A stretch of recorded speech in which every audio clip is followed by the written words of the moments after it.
Today we are going to learn how to pull your factory door code on your Ford Super Duty.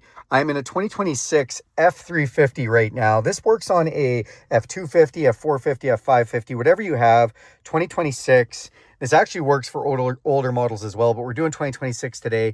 You need to have the push button start, and you need to have the door key code as an option. They just brought this back for 2026. So I'm just gonna go outside right now.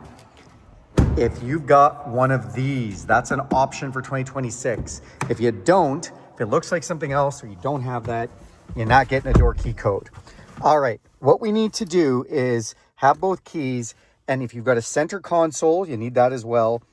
You'll notice there's a little mat here that you can pull out, and then there's a little indentation that looks like your key fob.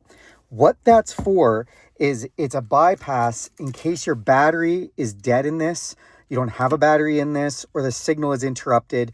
You can place that in there and still be able to start the vehicle almost as if you put a key in the ignition. So it's just a little fail-safe that Ford built in.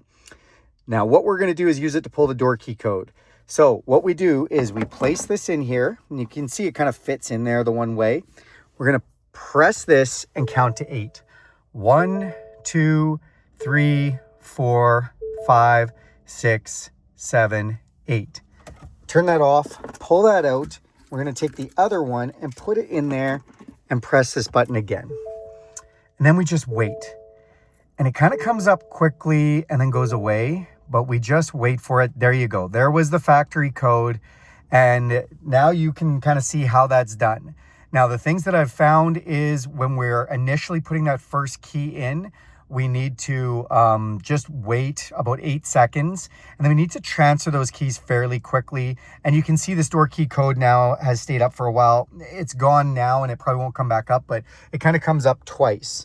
So again, just really quick tips. 8 seconds to start the first key. Switch these key fobs out fairly quickly, you guys. Like, I mean, if you can, under 10 seconds for sure, but even if you can do it in under 5, that's a good idea. And then just give this a little bit of time. People rush too much and they're like, it didn't come up right away. There's other messages coming up. Don't worry about the other messages. Don't worry about waiting a good 20 seconds or whatever it takes for it to come up. Now, if you're waiting like a full minute or 2 minutes, that's too long. When I say give it some patience, I do mean like 20 seconds. It should probably come up.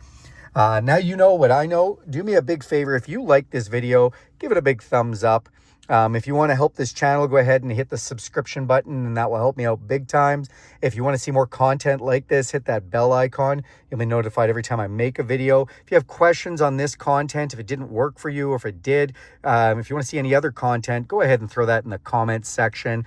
I'll also link a playlist to some other Super Duty information you might find helpful, and another video at the end of this video that you might like on Super Duty products. So thanks again for watching, and have a great day.